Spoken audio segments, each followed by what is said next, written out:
listeners. Today, well, we're so happy. We're in one of the most amazing studios in the world, world-renowned artists like U2 have worked here, Muse, Bryan Adams' studio, the Warehouse Studios in Gastown in beautiful Vancouver. And I'm here with one of my all-time heroes for me musically, Mr. Dave "Rave" Ogilvie, and thank you so much for doing this. Very nice to be here. I don't use that loosely because you know where I come from, a DJ culture and an industrial music guy and all that. But you have been, like, you are really somebody who's blazed trails within the music industry for your techniques and also for always having this sort of, is it okay to say, dance sensibility or rhythmic sensibility as well with your music? Thanks. Yeah, it's been a long road getting from this point to this point, and it's gone definitely full circle. But there's some, I guess that might be a trait that's made it all work, and yeah, it's awesome. And you know, you started back in the day when you were cutting tape, probably before digital world. Well, I came from the school of, you know, of classic recording studio techniques. I was lucky enough that I was originally from Montreal, but I didn't speak French, so unfortunately I couldn't get any work in studios out there. And then I was able to come out here, work at Mushroom Studios, and I was basically tutored under 3 different engineers. And the nice thing was one was British, one was German, and one was an American. So I learned completely different recording techniques, but from the purest form, which was awesome because you can't really, you know, pay to get that type of knowledge from these people.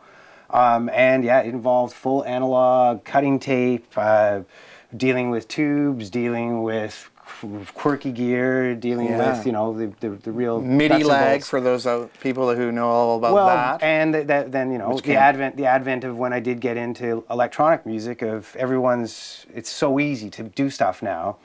When you used to have to make a drum machine talk to one synthesizer, it was, as I used to put it with my friend Dwayne from Skinny Puppy, it was alchemy, where one day you could do it, one day you couldn't, and it was always an adventure, and there was never an answer. And as soon as we kind of took that attitude of like, machines talking to each other, okay, it should be easy. It's not, and we accepted it, but we muddled our way through it, and we were able to do a lot of crazy stuff in that world. What do you think the charm is from suffering like that is for you as a producer? Is it sort of that you've learned to care for music more, maybe? Well, you really appreciate what you can do so easily now, and it's funny because there's almost a movement now. People want to go back to that. They want to go back to, like, if we're doing live shows, we don't want to be using backing tracks on computers. We want to be using live machines. And I'm like, are you crazy? These things go out of tune. They don't work. And if you want to be caught with your pants down on stage, this is an awesome way to go. Yeah. Which used to be, you know, a really, really embarrassing thing with a bunch of projects I work with, when you're doing a live show involving a lot of electronics, and something dies and all of a sudden it's dead. Yeah. And you have 2,000 people watching you try to work with cables on stage, which is not very entertaining. Right. Well, in the modern pop realm, I mean, you co-produced the Carly Rae Jepsen hit. I mixed it. Oh, you mixed it, Yeah. Sorry. Which was 11 million sold around the world. It was a #1 single in the world, which you know, from where I came from, that was something I would have never expected. Right. And Pure pop, but that was the beauty of it when we were doing it, was like, I knew there was something good there, and I had no idea to what extreme it was going to go, but it really felt good when it was working on it and finishing it, and just realizing, like, this is something really good. And I personally just thought Canadians are going to love it. Right. I had no idea how it would go worldwide and just become this viral, crazy thing. But, you know, who knew about Justin Bieber either? I mean, Exactly. It just seems like it hit a mark. No, and it was great because, you know, I've had people use quotes where they reference the sound of the bass drum. And I'm really proud about that, because it's actually, I think, 5.5 bass drums. Wow. And it was, you know, once again, that thing I was talking about, building the foundation. I spent, I think, 2.5 hours just trying to fine-tune that one sound. But someone noticed. A lot of people seem to have noticed, and I'm makes me happy seeing, just, you know, that's better to me than actual award. When I see from a fan saying, Right. you know, that's the sound that made my life. That reminds me of my, you know, that summer. And I'm like, wow, that's pretty awesome. Do you think it's important that that people don't necessarily think about what they're hearing sometimes, but they just like the song overall? It might be what they're not hearing. The average listener, that's what's happening. But like I say, their ears have been trained to, they can hear out of tune, out of time things. But in the end, all they want to do is sing along to it, and they just want to be able to hear a bass drum and hear a vocal, you know, Right. and that's kind of what the average listener, their ears lend themselves to.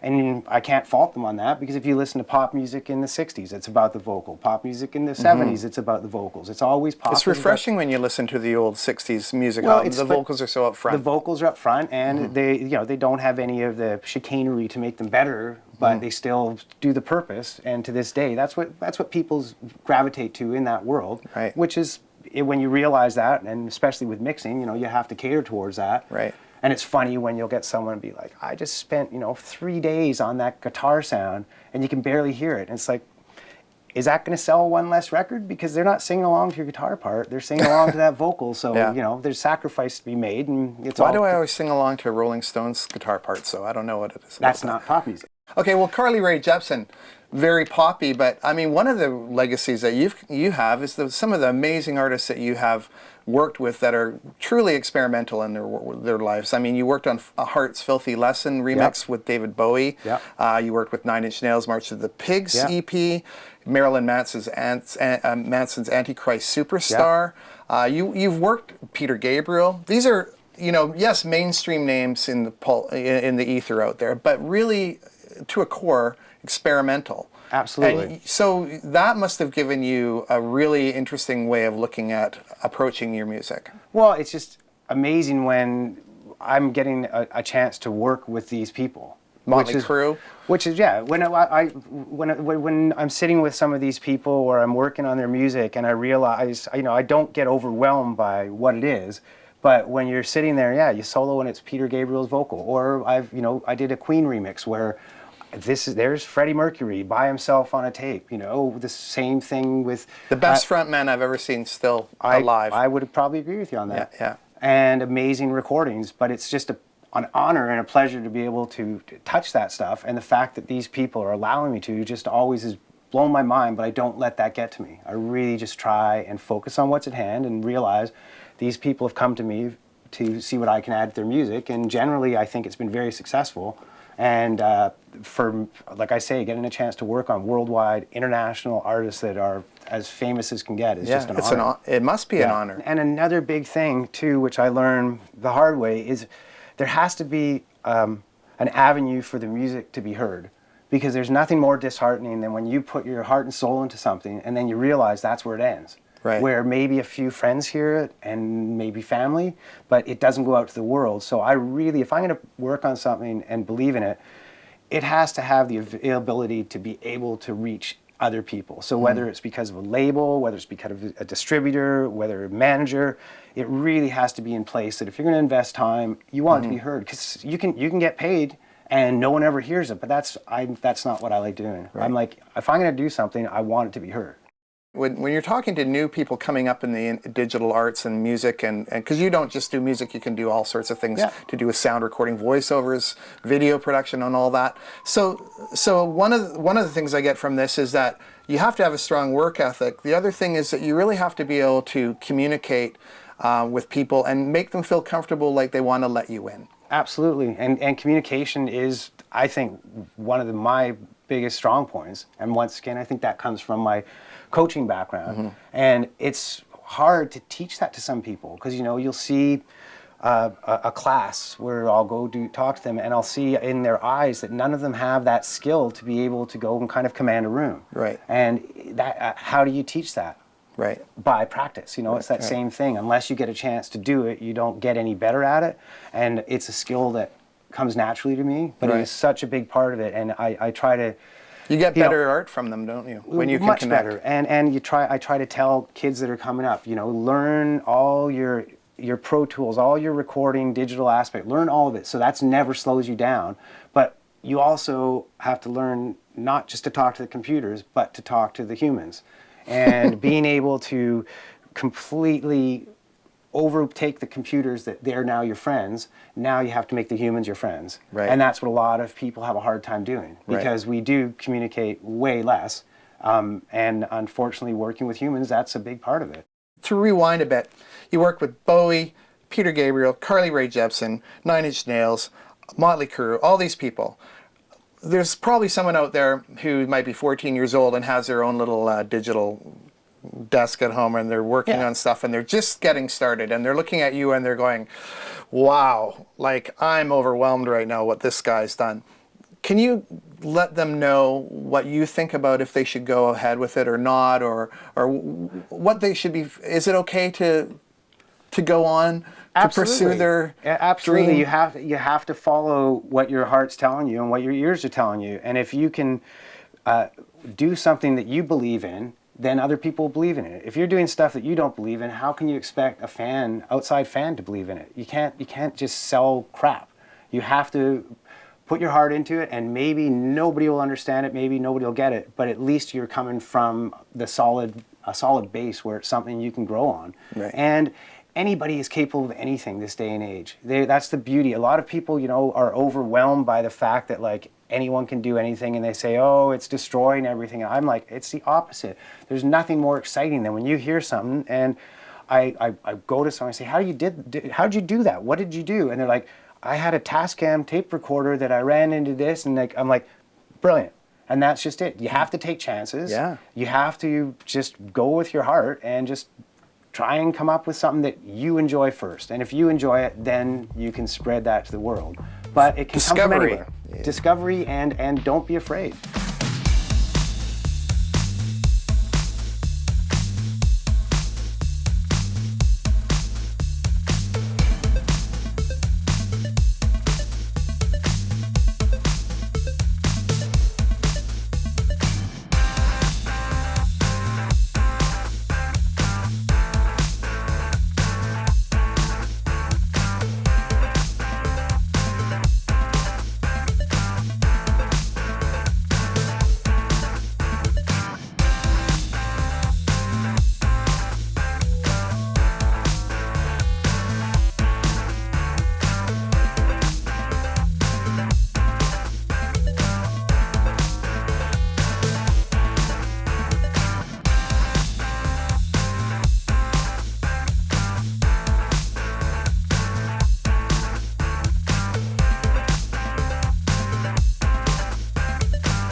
You're watching The Creators, and we're here with Dave "Rave" Ogilvie at Bryan Adams Warehouse Studios, one of the most famous studios in the world, if not the. And he's going to show us what he's been working on, a project that's come in and that he is working on right now, and on this beautiful, in this beautiful facility, on this beautiful board. So what is it you're doing right now, Dave? Well, it's funny because I was approached a couple months ago about working on an artist that I wasn't told what it was, anything about it. And then when I actually heard it, I was like, this is amazing. And then I went and I recognized that voice, and it turns out that from my project Jackalope, it was my bass player Allie, who actually I saw when she was 15 years old in a band called Rio Band. And after seeing her then, I was like, this girl is a star. So she did a bunch of years with me. She's done another project called Legs that was amazing, and this is her new project called Little Destroyer.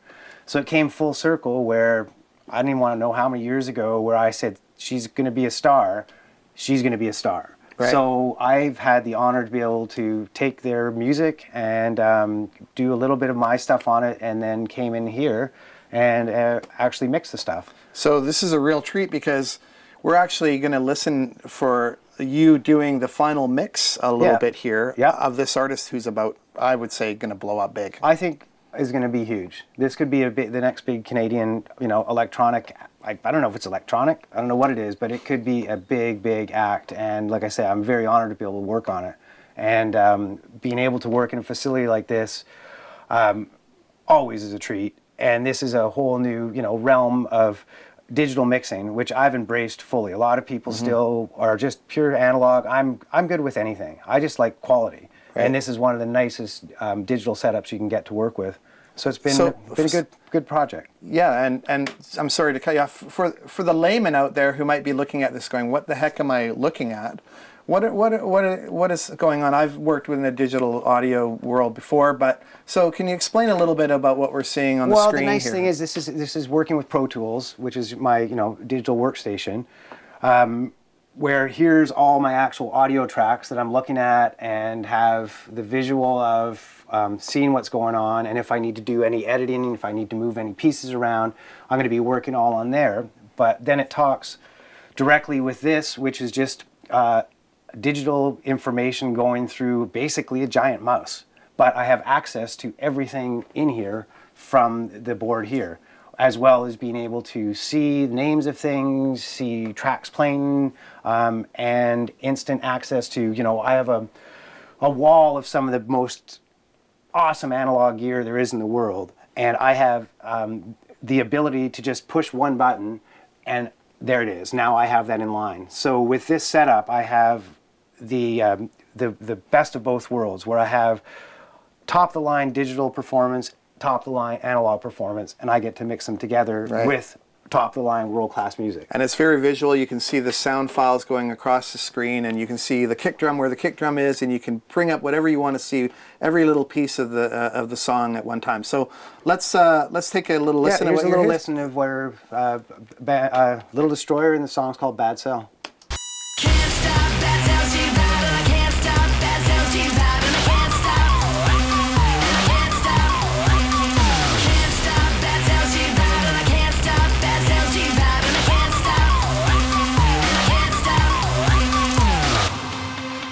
So thank you for the taste of the music, a Little Destroyer, and we're going to play a little more on the end of here. But thank you very much, Dave. It's a pleasure. For having me, Dave, and awesome talking to you. And sharing your experience with everybody on the Creators, because you're really an inspiration. So thank you. Thank you very much. Coming up, we're going to meet the band that Dave Ogilvie is working with, Little Destroyer.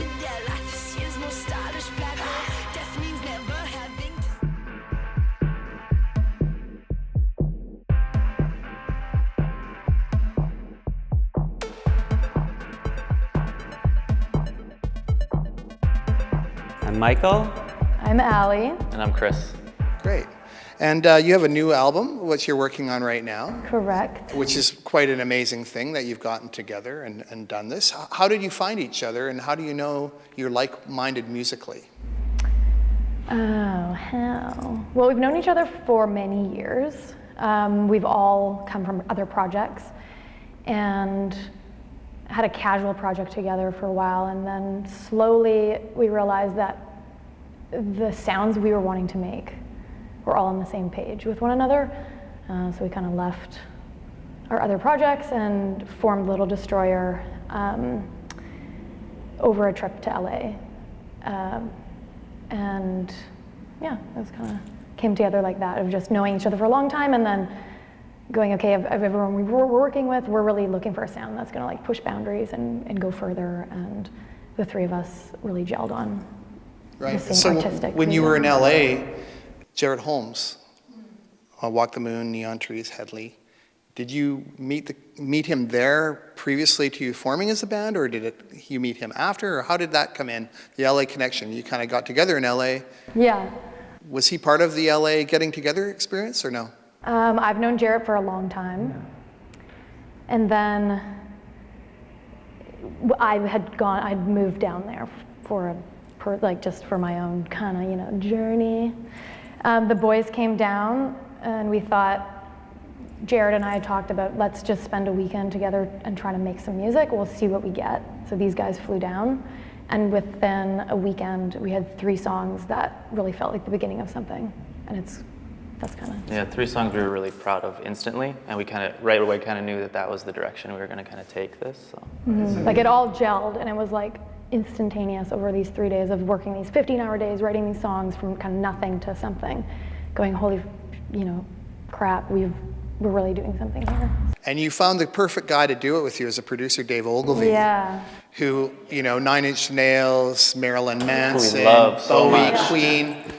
Skinny Puppy, brilliant. Now, one of the things I talked to Dave about was in the digital world of music, which you guys are also producing your music from. Sometimes you don't get that vibe of it being human. I know there's a humanized setting in Pro Tools, and you can do that, right, or quantize or whatever. But you guys are actually getting your music sort of gleaned over by Dave, put it to another level. I'm just wondering about what you feel he brought to you personally as a band with your music. Did he take you to another level, or did he find a spot that you needed to be? I think he helped clarify Yeah, totally. some of the sounds that needed to be clarified, and pulled things back and just balanced it in a way that made all the songs gel together and everything shine in a way that like you could really experience my voice and my vocal performance in the way that you need to and hear the emotion in it. When you were kids, was there something that hit for a moment that really made you want to get into music? For me, just jazz music was a huge thing. Me and Chris had an amazing band teacher in high school that really took us kind of under his wing and really showed us a lot of amazing stuff, and kind of nurtured our kind of abilities to just pick up something and start playing it, and he really kind of made it all happen for us. What was his name? You have to give John Ashbridge. Yeah, great band teacher. Best band teacher ever. It was really something. Actually, the In first... Vancouver? He Sorry. was actually in a small town called Elkford out by Alberta border there. The actual first professional musician I ever met, I came out to Vancouver to do jazz workshop thing, and he told me, pulled me aside, and he's like, "Don't do this. Don't be a musician." You're making a huge mistake. And I think I was already at that point where I was like, this guy's crazy. Why would you not want to do this? This is all I want to do. And now we know. What was his name? Who knows? Who cares? Well, it didn't work out for him, Exactly. obviously. Yeah. And for you?